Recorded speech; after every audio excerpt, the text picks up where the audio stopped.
Ei, pessoal, bem-vindos novamente à nossa série sobre mineração e nutrição. Eu continuo aqui com a minha convidada, Janaína. Olá, tudo bem?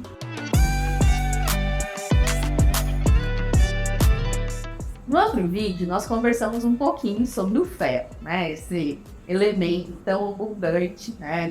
Estamos vivendo a era do aço.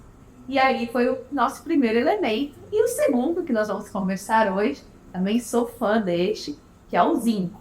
E a hora que vocês vão perceber que nesse bate-papo aqui, estava aqui conversando nos bastidores, nós seres humanos, nós somos pó de estrela, porque somos compostos, né? Também por esses elementos.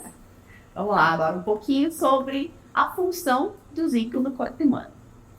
O zinco, só para você ter uma ideia, ele junto com o magnésio, que a gente vai falar mais para frente, eles participam de mais de 300 enzimas no nosso organismo. Então é muita reação química que acontece devido a esse elemento, né? Então ele é de extrema importância, desde a gestação até a nossa fase, né, o envelhecimento.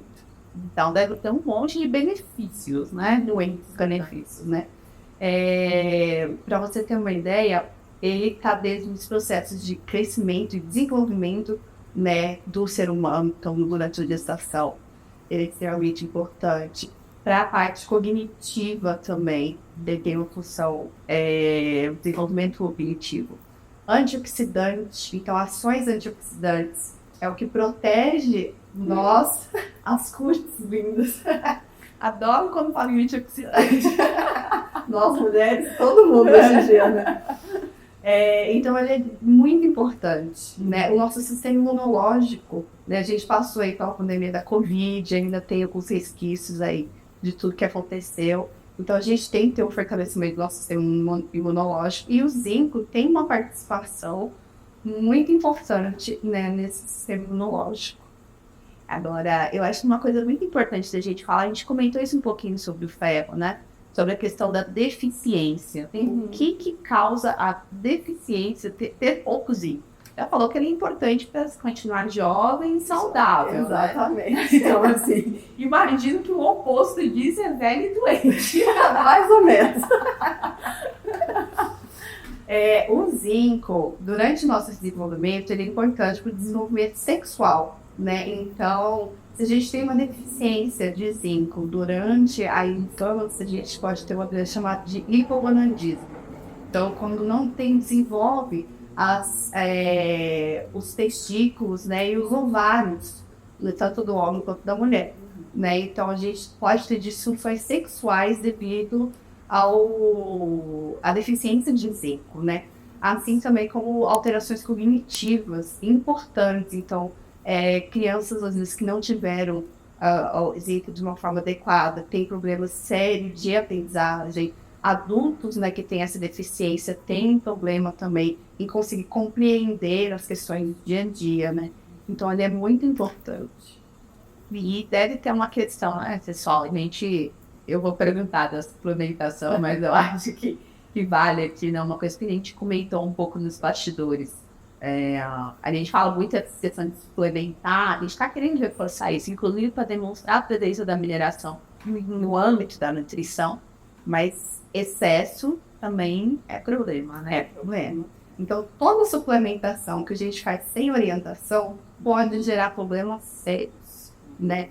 Então, o excesso de zinco, mesmo que raro na alimentação, então se você está só com os alimentos, ele é raro de acontecer, e mais comum com a suplementação não assistida, né? A gente pode ter aí náuseas, vômitos, tonturas, deficiência de cobre, porque o zinco e o cobre têm uma relação, não que ele compete, mas eles precisam um do outro para se equilibrarem. Então, se a gente tem excesso de um, tem deficiência do outro, e vice-versa, né? E aí vai gerando outros problemas com relação de outros nutrientes também, né? Por ele ser o metal, se a gente tem ele em grandes quantidades, a gente pode ter intoxicação por metal.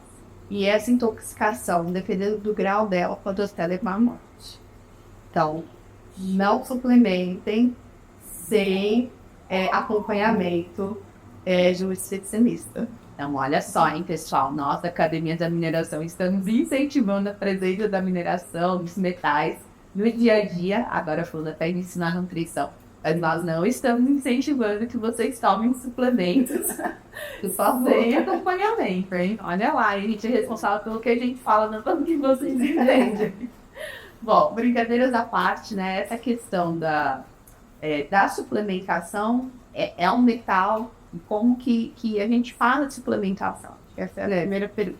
Que nem a gente falou do ferro, tem dois tipos. Tem a suplementação da forma inorgânica, que a gente tem toda uma questão que o nosso corpo ele não está adaptado com esse tipo de suplemento ou de nutriente, porque ele sempre passa por algum alimento. Então, se ele está junto com o aminoácido, a gente tem uma melhor absorção desse, então a gente torna esse nutriente, né, o zinco no caso, mais biodisponível, né? E, consequentemente, reduz os efeitos colaterais. Então, o zinco, da forma bisglicinato, esses seus trabalhinhos, essas fórmulas, assim, eu sempre, às vezes, confundo um pouco, porque não é fácil trabalhar com isso. Né? Então, é uma forma mais biodisponível que gera menos problemas. Nos casos dos sulfatos, né, de zinco, é uma forma mais barata, porém que pode, né, ter os efeitos colaterais aí mais comuns, né? E quando na alimentação a gente consegue isso, principalmente mariscos, ostras, são extremamente ricos em zinco, né? As carnes vermelhas, amendoim.